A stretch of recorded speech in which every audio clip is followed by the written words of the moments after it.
Welcome to the Visual Effects Notes podcast. Today's episode is sponsored by ftrack and Action VFX.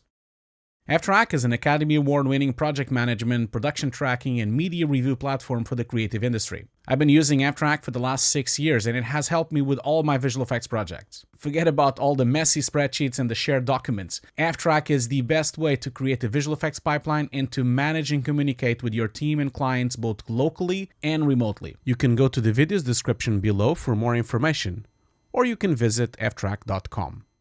This episode is also sponsored by Action VFX. Action VFX is the best place to get high-quality stock footage. I've used Action VFX in game cinematics, short films, trailers, and commercials. They are the best stock footage I've ever come across. You can also use the promo code Hugo's Desk for 10% off. Please visit actionvfx.com to learn more. And now on to the show.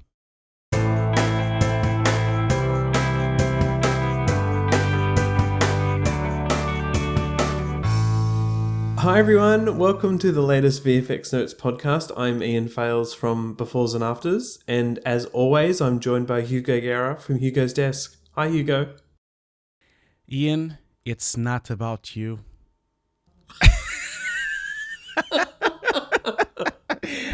I'm sorry, I couldn't help it. It's my favorite line of the film. I am very good, thank you. I'm very good, thank you. I know it's a bit obscure, but it's a very good line. I would have preferred you to do an astral projection or some kind of effect, Hugo. There's still time. If you just wouldn't mind knocking one of those up in Nuke or After Effects. Yes, of course. The episode will be out in about 6 months then. That's fine. I'll just go and render a Mandelbrot in the corner and we'll be finished. Of course, today we are talking about Doctor Strange. And not only that, we're now multiple episodes in to the VFX Notes podcast. And Hugo, we're actually doing something different. What the hell are we doing? I don't know. I have no idea. We have no plan. Remember, this is a garbage truck on fire going on. We just have to try to pull it out. I don't know. Yeah, you're right. We've done 20-something episodes now, and we're trying something different. We feel like these films are so huge now, especially Doctor Strange, and any film after 2015, 2012, 2010, it starts to become humongous, and we feel like we need to kind of deep dive a bit more and also make them a bit more digestible. I feel like sometimes the episodes might be a bit too long with an hour and a half, an hour. So yeah, we're going to try something new. We're going to try shorter episodes where we deep dive specific parts of the film. That's where we're going to go. And I can't promise anyone that it will stick to that. Maybe we'll change it again. It doesn't matter. This is a work in progress, but we are so happy with everyone. Everyone always sends us so many regards and send us so much lovely comments and send us tweets and retweets. And I can't thank everyone for that because I can't thank everyone enough because it's been a really, really beautiful ride and people are so nice to us. I'm so happy with that, Yeah. No, that's exactly what's happening. So just to give everyone a heads up, this first episode on Doctor Strange will be our review of the film and a discussion about the shoot and some very specific sequences, including some fun ones that we really wanted to highlight. Episode 2 is the magical mystery tour of Doctor Strange. And episode 3 is the crazy New York folding, building, kaleidoscoping stuff, which is really fantastic. We'll bring the mushrooms for those episodes so that we can be. But before we get started on our review, Hugo, I of course wanted to thank our sponsors and our Patreon supporters, without which we wouldn't be able to do this podcast. So always awesome to have them on board, isn't it? Yes. Thank you so much for all our Patreons. As always, it's because of you that we can continue doing these episodes and continue researching for the episodes and everything, and our sponsors as well, of course. And yeah, if you want to have the episodes early, if you want to have the episodes 3 days early and completely ad free with your own link for the episode, just go over to Patreon. You can either support before and afters on Patreon, or you can support Hugo's Desk. You get to pick which of the hosts you like the most. And we both know who that is. We both know who that is. All right, let's jump into a review. Hugo, I'm going to let you start first. This is a Scott Derrickson film. Yeah. I feel like not everyone knew what Doctor Strange was, and after this film came out, everyone was obsessed with Doctor Strange. That's my sort of overall comments. But tell me about what you thought about the film. So, just a little note before I even talk about the film. I knew very well what Doctor Strange was. Like, I was obsessed with Doctor Strange when I was young. It was my favorite comics. Like, Batman was always one of my favorites, but Doctor Strange was right up there. And I was always buying Doctor Strange issues on my local shop in Portugal. It was just about the mysticism of it and that cape and all those LSD moments. It was just incredible to watch as a kid, watching those things. And obviously at the time, I thought it was unfilmable, you know, like would never be possible to even do a film about this. I always thought when I was young. Obviously now I was proven wrong because they've done the film. But yeah, it's really cool because Scott here, again, we've talked about this on the podcast. Marvel again picking up a very indie director to try to do something different. And he is very famous for a lot of horror movies, you know, which I've seen most of them. Really, really outstanding career in horror films with The Exorcist of William Rose, with, you know, Sinister 2, a lot of Deliverers from Evil.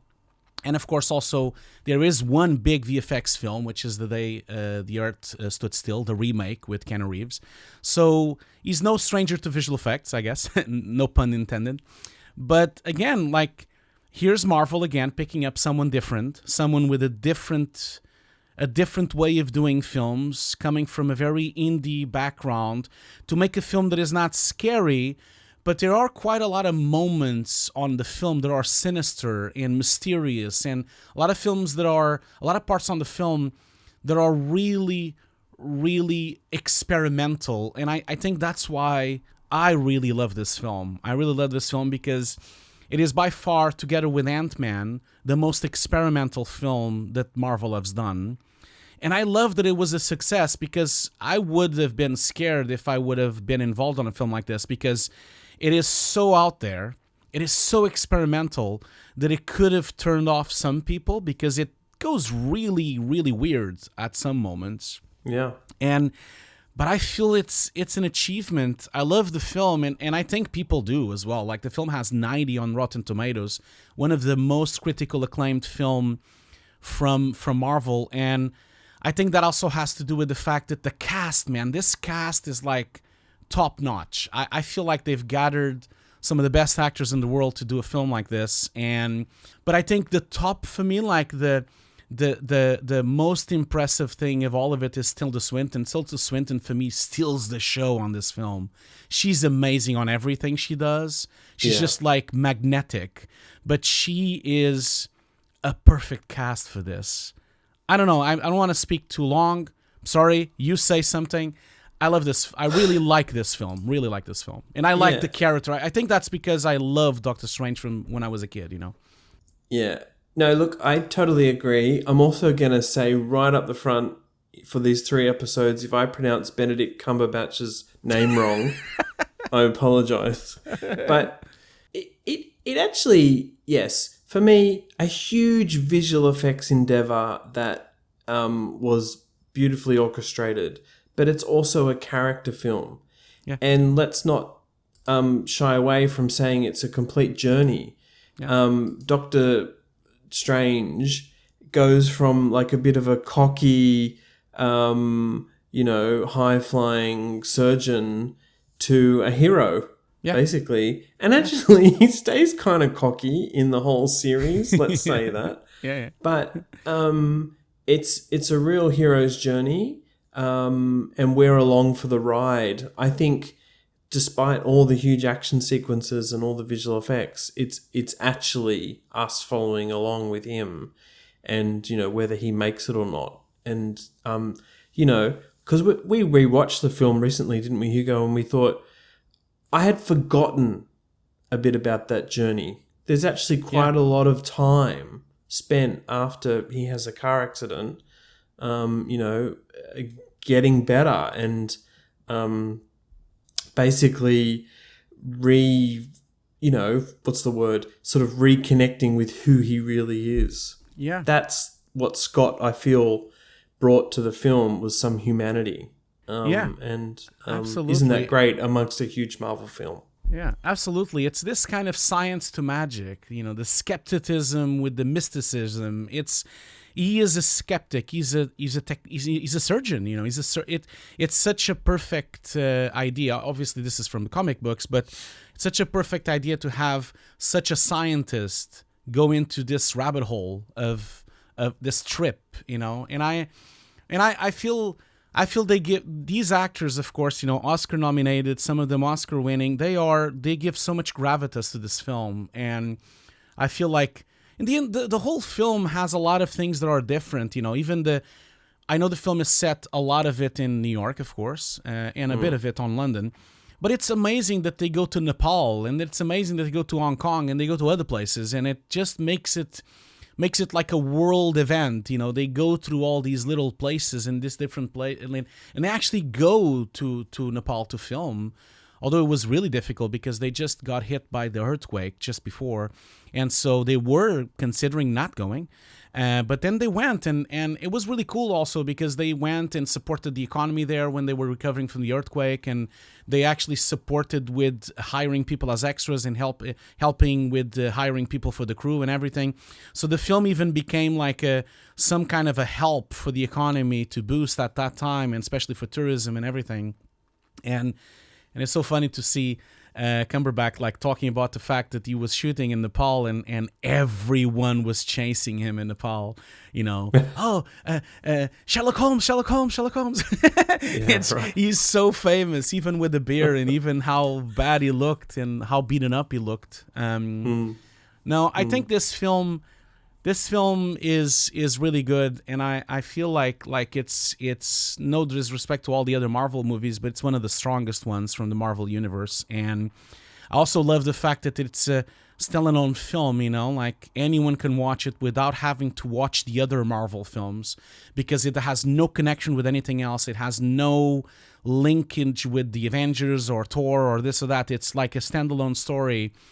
I do love that because it has time to show the characters and to grow, so yeah.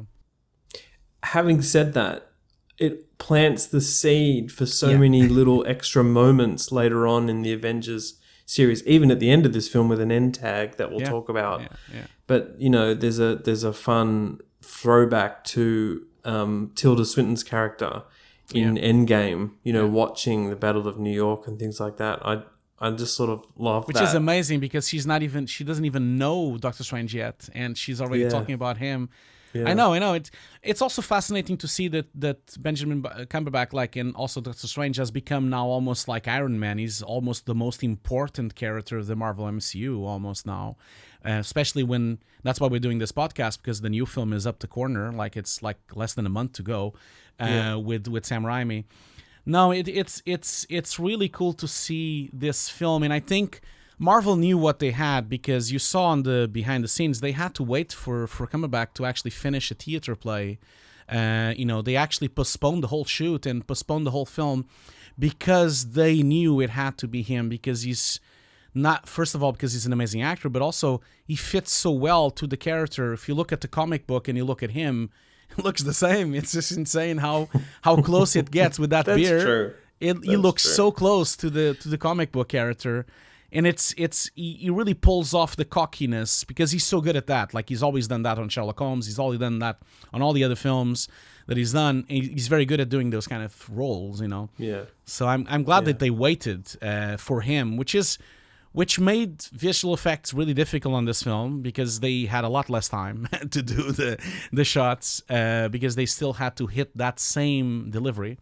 But no, it's a really cool film. I really suggest people to watch it again. There's an amazing transfer of the film on Disney Plus, which is an IMAX version, which you can watch. Most of the VFX shots are on IMAX. There's also a Blu-ray 3D, which is really nice as well. I've watched that. And there's also a 4K Blu-ray as well with a lot of extras. There's a commentary, an audio commentary. The audio commentary is only from the director. There's no one else on the audio commentary, so it's mostly about the character progressions. It doesn't really go deep into the VFX. He's the first one to admit that he doesn't know a lot about visual effects. He always says that on the commentary. But yeah, we had the pleasure, didn't we, Ian, of talking with the VFX supervisor of this film very, very recently. It's our old mate Steph Soretti. Who we would have back any day.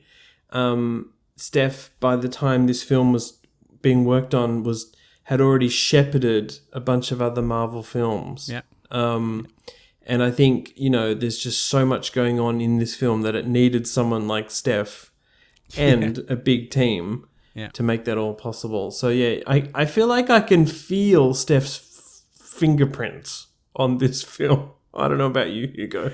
I don't know if you'd like me saying that, but it kind of feels like that. It does, doesn't it? Because it is. Well, I'm paraphrasing Steph himself on the episode we did with him. It is weird, and he feels like it is a weirder film, and he's the first one to say that. Come on, Steph, you have it on your tagline on Twitter. It says, "I'm French." We all know that. No, but I think you do feel his touch, and of course the entire team, which was amazing, talented team that worked behind this film. Now, shout out to him, and go and watch the episode we have, the interview we have with Steph Soretti. It's a really nice episode we've done a couple of weeks back. Yeah. I was going to mention Steph when as we sort of talk about the shoot for this. Doctor Strange as a Marvel film has some iconic behind-the-scenes type shoot imagery, doesn't it, Hugo? Because of this magical effects, I feel like the LED spinning wheel of sparks, which is no sparks on set, is it's something people go to with Marvel behind the scenes and visual effects, and it's something very synonymous with this film, especially for that scene where Strange is needs to exit the hospital, right? And Rachel McAdams' character is left there wondering what's going on. I feel like I see that in every kind of behind the scenes video about Marvel films ever. Do you know what I mean? It's so funny because there's so many bigger effects on this film, but that one is the one that sticks. But it is a really cool shot, and shout out to the crew, the lighting crew, and also Soretti and the DOP of how they pull this off with not only those LED circles to pretend, because it's the best way, to have light interaction. Obviously, they had to film some clean plates after it, of course. But they do this on the whips and shields as well. On the shields, you have always these LED lights on the sides to try to make the interactive lighting. You see that on the making of all the time.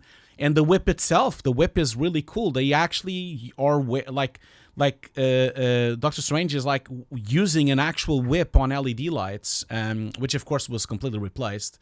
I believe the whip itself, the look of it, was developed by Framestore, I believe. Please let me know if I'm wrong. And I think also Rise also worked on it as well.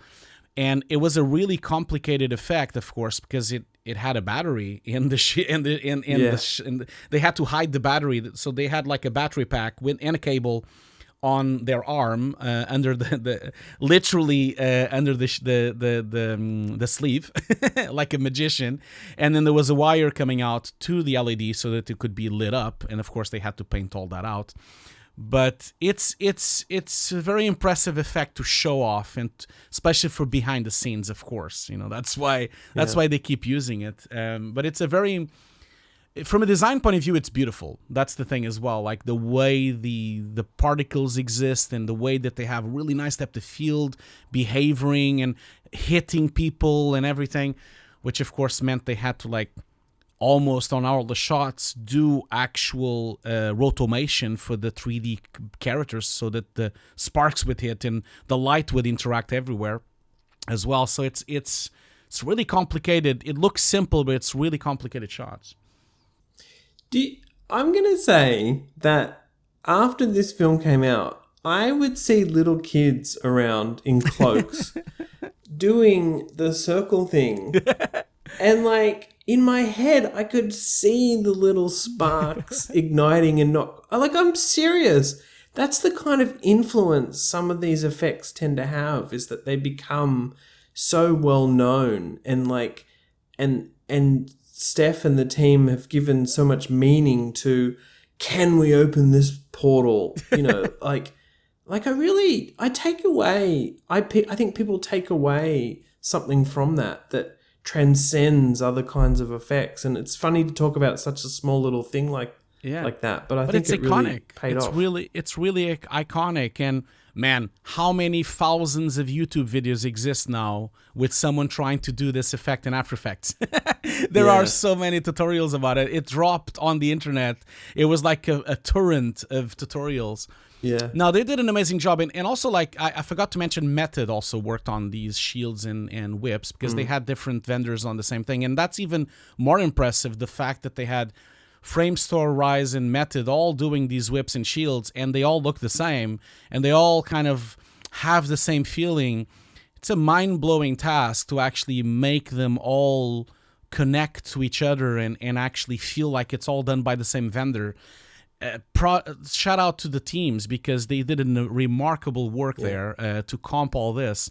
And it's no small feat, because it's a gigantic amount of shots that we're talking about. All the fights have it, and every single moment they're training, there's so many moments with this thing. So it's really impressive, yeah. Hugo, we should say we're not going to talk about every single effect in the film, especially in this episode, but look to the next 2 episodes for more discussion of big shots, big sequences. Yeah. One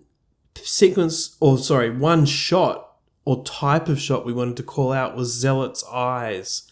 Which just look more and more painful as the film goes on, don't they? Yeah, it does. So this started as a makeup. It did. It started as a makeup, but progressively they started to realize that it had to move and it had to become, like you said, painful. And so it became more and more VFX. I do know that some shots are makeup on the film, but not like most of them are CG replacements or CG augmentations for those shots. I believe that Lola was involved on this, and Animal Logic and Rise as well. There's a lot of facilities involved on this specific shot. And just like the whips, it goes on. It's almost like the eyes of Dune, you know, the blue eyes. It just stays on. Every time Mads Mikkelsen is on the film, this effect is there. During long conversations, long sequences, they're talking in exposition. Like, there's a shot of Mads Mikkelsen when he's like attached to this metallic thing. I don't even know what the name it is. When he's like hooked. He's doing exposition for like 6 minutes or 7, and he has this thing on his eyes. It's just really outstanding, and you don't even think about it. It's so well made and so realistic, the way it cracks with his skin and the pain, and it kind of like flows, and you have these kind of like little lines flowing and going into the eyes. It's, from a design point of view, it's beautiful, but also it's so well achieved, isn't it? Yeah, the digital makeup effects work there clearly supplements what they were probably able to achieve on set, and obviously takes it further, because it ends up being a story point about his pain, you know, as well. So I really like that. It shifts, you know, it goes calmer, and then it goes more painful, and then it gets calmer. Yeah. It becomes a part of how you feel like his anger as he goes more into the dark dimension. These effects, you know, the sparks with the and the eyes, all these effects are really story points and story plots, and I think that's why they're worth mentioning, because I know they are not the spectacular kaleidoscope effects of New York, but these are so difficult to pull off, and in terms of tracking and rotomation and roto and painting and compositing as well, and CG, like I just feel like they definitely, like they're really, really interesting to study and to check, and again, of course, there's a torrent of videos on YouTube about people trying to make this effect as well. Yeah. That's when you know you have an iconic effect, when people start making tutorials about that effect on YouTube. I guess so. Okay, they're good, Hugo, but they're not my favorite effect in the film. My favorite effect, possibly my favorite character, is Doctor Strange's cloak. Or what ends up being Doctor Strange's cloak. The damn cloak again. You and the cloak. You're always talking about the cloak all the time. You call it the fucking cloak. I'm just going to say it. I know. Are we allowed to say that? I know. Of course. Every time. Hugo, we need to talk about the cloak. You need to... No, I'm joking. No, I know what you mean. I'm going to tell everybody. Yeah. I wanted a whole episode on this cloak, people. Okay, fine. We can do one. It's not a problem. We can do one. An early apology to Framestore and possibly other studios who had to do cloak shots. Look, I just like it because clearly it's a fun character in itself. It saves the day. It's not simple. You know, there is so much simulation and sculpting and animation going on there. What's really interesting to me is that at some point, especially when this film was being released, is that Framestore became one of the go-to places for this kind of cloth sim stuff. You know, they really perfected it on Gravity with the spacesuits. Yeah. And then they were doing it for so many Marvel characters' normal costumes, as were many other vendors. But I have to say, Framestore just knocks it out of the park every time in terms of cloth sim stuff. Yeah. So much so that there's obvious scenes when the cloak is flying around and pulling people and going over people's heads. And then there's other scenes where, you know, Benedict Cumberbatch was not wearing a cloak on set. And so it's a fully digital one. And back then they didn't really talk much about when the costumes were fully CG. You know, they didn't really always reveal that. So anyway, big shout out to my favorite effect in the film. No, yeah. The cloak. It's a character. It's such a funny moment and such a fun, like pulling him off so that he doesn't go for the axe and he goes for the other weapon. I feel like it really has a personality. Framestore basically made a new character. He's like like the raccoon. He's just like any other character of any other Marvel movie. And it all started, of course, with the amazing design from the costume designer, you know, Alexander Barron.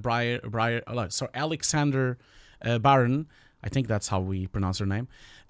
She was the one that made the custom design from the original. And I think reading about this, she made at least 5 different cloths because they had the main one for action, which was a bit more loose, and they had like one for just posing and just walking around. And then, of course, they had the one cutted with the marker, with the 3D marker, so that they could add the augmented one. Yeah. So she had to do a lot of them on set, and they did shoot a lot of them, but obviously on the wire work, there's so much wire work on this film, especially on the fight sequences, especially when he's like flying over. Obviously, those ones had to be full CG. There's no other way because the wires would like roll over the wires, and they probably would hang themselves. It would be so dangerous to try to do that. But no, it's just an amazing character, and now it's part of the entire film. Even on the Spider-Man, we just recently talked about Spider-Man, shows up again. The cloth there. It is probably one of the funniest parts of the film. People always laugh. When I was on the cinema watching this film, they laughed so much. It fights by itself. It's just so cool. I love it. I really love it. It's just a little shout out for the wires. Like, it's so funny to see the interviews with Mike Mickelson, and he's never done an action movie before. Like, I mean, like a proper kung fu driven action movie. He was so happy that he had wire work and fight. He almost like said yes to the part just because of that. He was like, I get to learn kung fu. And I get to use wires? Yes, I'm in. Can I do it? Like, he was so happy. He was like a little kid. Can I do the wires? Can I do the kung fu?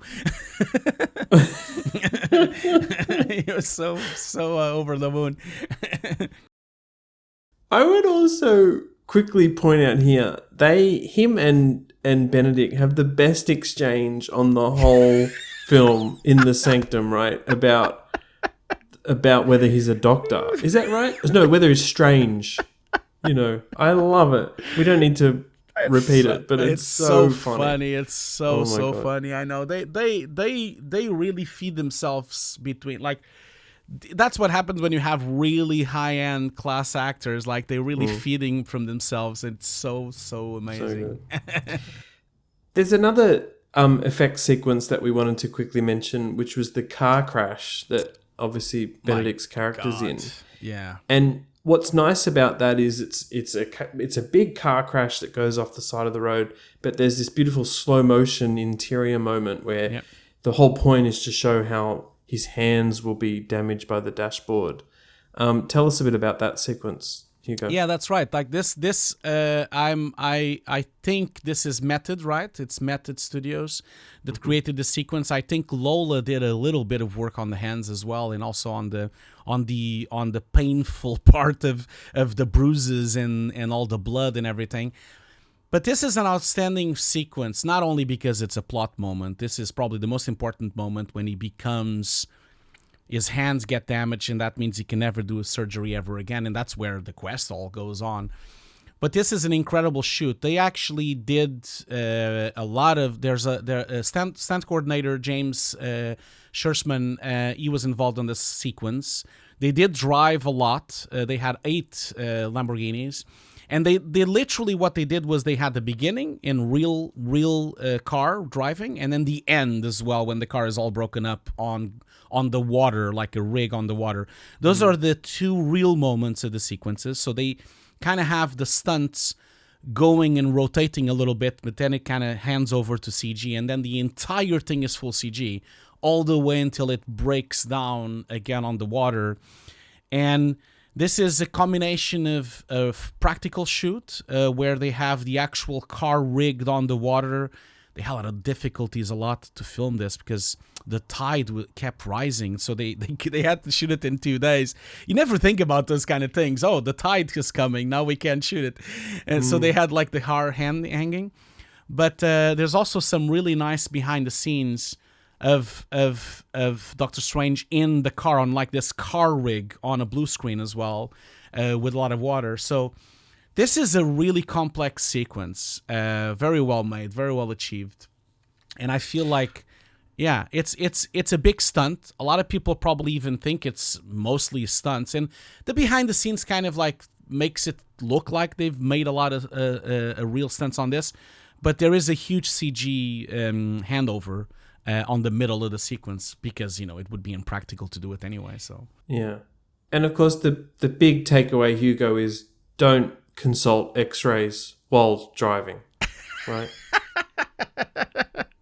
Yes, because or we MRIs, all because all we do is. that. We all do that, of course. Yeah, we all do that. Shout out also to the amazing work on Digital Humans as well, because that entire sequence of him getting his hands crushed, which was shot on a Phantom, like they had a motion control rig for that. They ended up like, just to make it more painful and to make it more realistic, they ended up like remaking Cumberbatch all in CG except his face and his expressions. And so the entire body part from the neck down is full CG, including the hands, which it kind of had to. If you're going to make it look like a real accident, you have to. Like, there's no other way. And it's just a really seamless sequence, I think. And it's really emotional as well, because that's the moment. That's the moment where Doctor Strange starts. That's when he gets born. That's on that specific moment, and his quest to Kamatage and to meet the Ancient One and everything. And it happens so early in the film as well. I feel like that's really interesting as well. It happens like in 10 minutes in or something like that. Yeah. I really love that sequence. Now, Hugo, there's only one thing harder than creating digital Doctor Strange hands, and that's digital beer. Oh my God. Surely. How's that for a segue? I'm afraid we're wrapping up this conversation by heading straight to the end tag of the film. Spoiler alert. But at the end of the film... you've only had 6 years. You've only had 6 years to watch the film. Yeah. In case you're wondering why we didn't talk about astral projections and the Magic Mystery Tour in New York, go to our other episodes on Doctor Strange. It's in there. At the end of this film, there's a really fun end tag where Strange meets Thor, Chris Hemsworth, and he is warning Thor effectively about his brother Loki and other supernatural beings. And in what appears to be a really nicely done practical effect, and it kind of is, Thor, gets this thing of beer replenished magically. Do you want to talk a bit more about that, Hugo? I thought that was such a cool sequence. I know. We're going to put some behind the scenes. There's some lovely behind the scenes of this sequence. Yeah, which is basically Thor, like basically holding a beer glass with some tracking markers. No, it's such a funny moment because I guess Thor is probably thinking to himself, my God, I should bring this guy with me all the time. I can have beer forever. I can drink beer forever. I should make him my slave, and he just makes beer for me. Yeah. No, it's a really funny sequence. It's also like the first time we actually connect with the rest of the MCU and connect with the Avengers as well, and all the things that happen after 2016, with the actual two films, the mega films from the brothers. But it's a really simple effect, but it's not that simple, of course, because they had to do like a full CG water simulation, beer simulation. They had to do a full CG glass as well, and track it into the hand, and keep all the reflections, and keep all the refractions of what's behind it as well. It's not that simple. Yeah. But yeah, it's a really lovely VFX as well. Yeah. Yeah.